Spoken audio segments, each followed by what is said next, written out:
Не только по учебникам. В рамках урока «История Самарского края» школьники будут ездить на экскурсии по знаковым местам региона. Такое предложение губернатор поручил проработать профильному министерству во время посещения 46-й Самарской школы. Она открылась после двухлетней реконструкции. Детям даже потребовалось время, чтобы вновь освоиться. Говорят, здание не узнать. Напомню, в сентябре 2017-го в образовательном учреждении произошло ЧП. В одном из классов обрушился потолок. Занятия прекратили, школу закрыли. О переменах во всех смыслах слова прямо сейчас. Рикара, еще. Самара еще. Иргиз еще.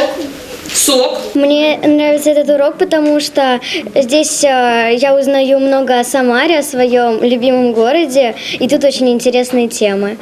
Урок «История Самарского края» уже стал одним из самых любимых для многих учеников. Дети, признаются, так много об области не знали. Жигулевские горы хранят немало секретов, а течение нашей Волги считается одним из самых красивых. Ученикам 46-й школы губернатор предлагает весной посмотреть национальный парк Самарская Лука, посетить гору Стрельная.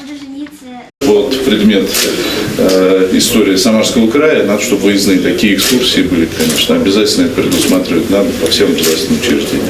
Общение с детьми проходит в комфортном, светлом и современном классе. Ничего уже не напоминает, что именно здесь 2 года назад произошло обрушение потолка. Занятий в это время не было, никто не пострадал, но школу закрыли на реконструкцию. Здание 1956 года постройки уже требовало обновления. Учеников тогда разделили на группы, учились они в 5 учреждениях. Родители, чтобы ускорить процесс, были на приеме губернатора. В итоге все работы выполнены быстро, и дети сказали: «Здравствуй, любимая школа».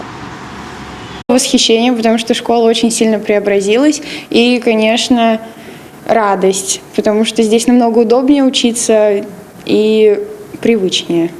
Сделан не только ремонт, но и приобретено новое современное оборудование. На первом этаже вот такой экран. Здесь можно узнать расписание уроков, домашние задания. В каждом кабинете у преподавателя в распоряжении ноутбук, интерактивная доска. Вот, к примеру, урок русского языка у 3 класса. Изучают антонимы и синонимы. Красный, алый, доктор, врач.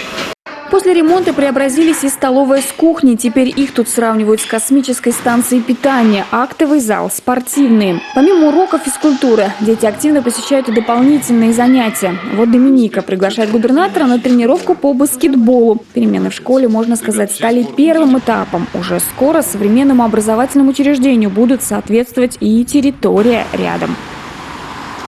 Там было много сараев, но и сзади, и здесь мы их убрали и планируем сейчас территорию для дальнейшего развития.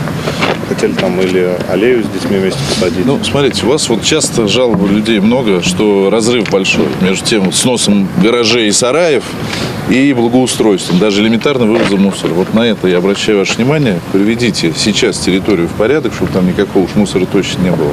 И посмотрите, когда у вас стоит этот дом на ремонте, потому что, естественно, его тоже надо приводить в порядок.